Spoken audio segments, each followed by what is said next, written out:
Ağrı'nın varlığı asılmış bilmesi kemana gelir sövdüm meyve. Ay aklımda halıkıyken bitirmişim, aklımda halı sövdüm meyve.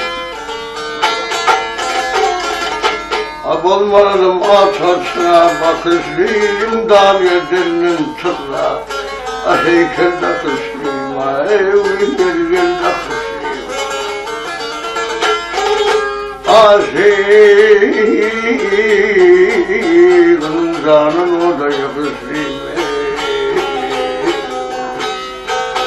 Ama çarın sıfatı akılışım.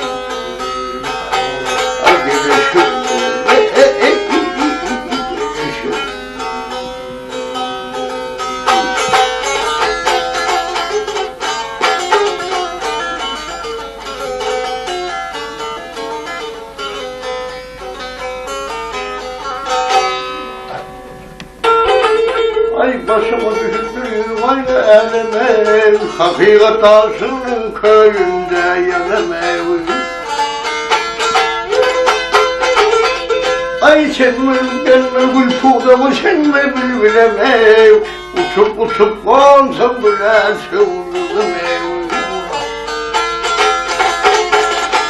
Ay eline geygenin kurmuna ana, vahrebine yarasa.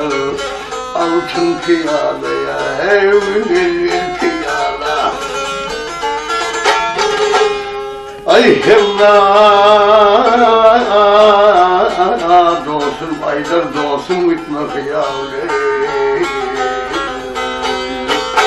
Abim yesek sorunlar atılsın.